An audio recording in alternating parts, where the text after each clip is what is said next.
é um homem exemplar.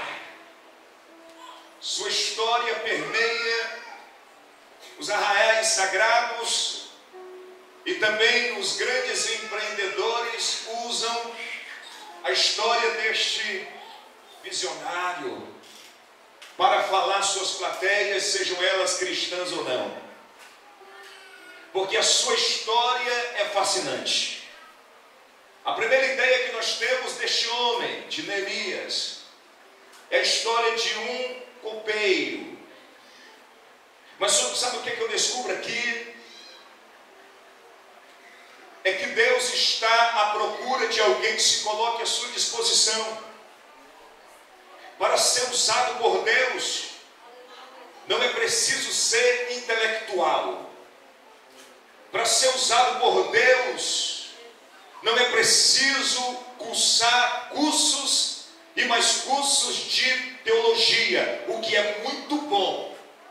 Mas não pense que você vai ser usado por Deus depois que concluir a sua faculdade, depois de ser aprovado no Enem, depois de concluir o seu bacharelado em teologia. Não pense nisso. Deus usa quem Ele quer.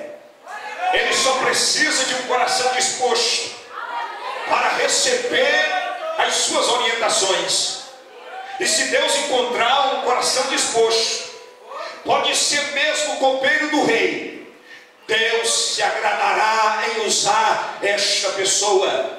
Eu acho interessante nesta escritura que na conclusão do capítulo 1, ele diz: então eu era copeiro do rei.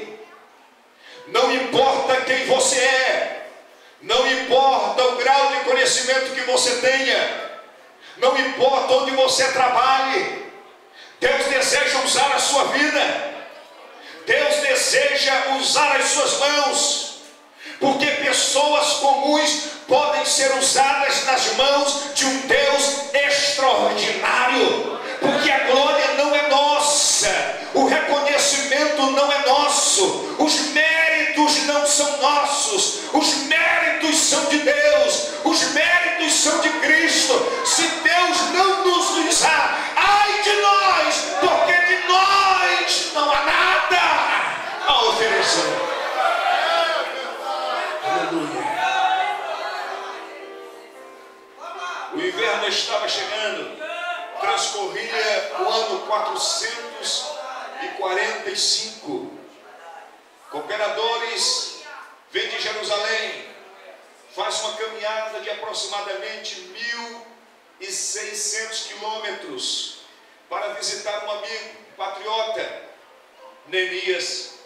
Chegaram na grande fortaleza, encontraram o servo de Deus, Neemias. A Bíblia diz que ele faz a pergunta, e quando se pergunta, se compromete. É por isso que não se ouve muitas pessoas perguntando por aí. Quando eu pergunto, eu me comprometo, dependendo da resposta das pessoas. Se eu pergunto se o irmão está bem, eu estou me comprometendo a partir da sua resposta. Porque se ele disser que precisa de ajuda, aí está eu precisando ajudá-lo. Então Neemias faz uma pergunta: como estão os meus irmãos? Como estão os meus amigos? A resposta veio imediatamente. Observe que aqueles emissários não disseram a princípio a Neemias o que estava acontecendo em Jerusalém. Ele teve a iniciativa como servo de Deus, mesmo depois de 90 anos em que no mesmo lugar Esther e Mardoqueu foram tremendamente usados por Deus para livrar os filhos de Israel. Entra em cena mais uma vez um servo de Deus, um homem simples que assistia diante do rei, não obstante ser copeiro do rei. Era um homem de muita confiança. Ele provava o vinho, ele provava a refeição antes do rei tomá-lo, antes do rei comer.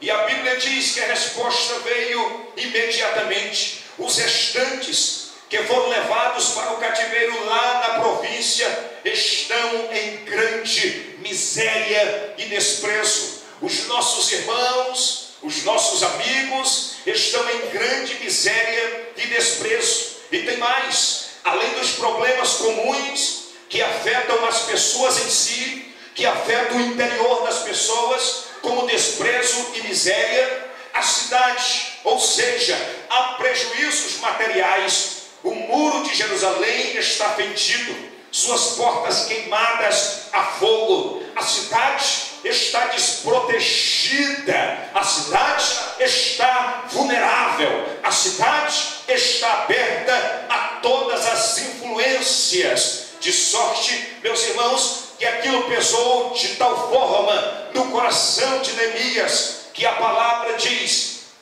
que ele se vira para o Senhor para buscá-lo em oração. E ele faz uma oração, a qual é registrada nos anais sagrados. Ele diz: ah, Senhor Deus dos céus, Deus grande e terrível, que guardas o conserto e a benignidade para com aqueles que amam e guardam os teus mandamentos. E continua ele derramando a sua alma diante de Deus. Ele confessa os seus pecados, os pecados do seu povo, os pecados dos seus pais diante de Deus naquela oportunidade. E ele pede orientação divina, porque ele tem que falar com o rei. Era um escravo em Suzã, a fortaleza, e precisava falar com o rei e pedir liberação para ir a Jerusalém e reconstruir os muros e reconstruir o interior daquela gente que estava sendo desprezada, que estava vivendo em miséria e sendo influenciada por todos os males dos povos vizinhos, diz a palavra de Deus. E Deus preparou todas as coisas, de sorte que ele se prepara e sai em direção a Jerusalém para mudar a história daquela gente. Aquele homem, queridos irmãos, primeiramente sonhara com o bem de Jerusalém. Mas além de sonhar, é preciso acreditar, é preciso projetar, mas é preciso acreditar também. Depois que se projeta, depois que se sonha, depois que se acredita, então é preciso planejar, sonhar, acreditar, planejar e agir. E ele cumpriu esses objetivos, estes pontos indispensáveis: projetar, acreditar, planejar, agir e persistir. Porque entre o sonho e a concretização dele existe um percurso muito longo, e nesse percurso existem muitos obstáculos. Por isso é preciso acreditar que o projeto tem a bênção de Deus, que o sonho tem a bênção e a mão do Todo-Poderoso. Além do mais, é preciso planejar para alcançar o objetivo. Além do mais, é preciso agir, se levantar. Deus é Deus de ação. Deus quer que o homem se mexa. Por falar em mexer, dá um catucão no irmão que está ao lado aí e diga: você já deu glória a Deus hoje? Aleluia! É preciso ter ação. Meus irmãos, nós estamos aqui sob duas vontades de Deus. A primeira, Deus quer ser adorado sem pena esta noite. A segunda vontade de Deus, Ele deseja nos abençoar de forma especial esta noite. Se você deseja ser abençoado, você precisa adorar ao Senhor. Aleluia! Se você quer receber algo de Deus, você precisa se mexer, você precisa fazer alguma coisa, você precisa agir em nome de Jesus, porque se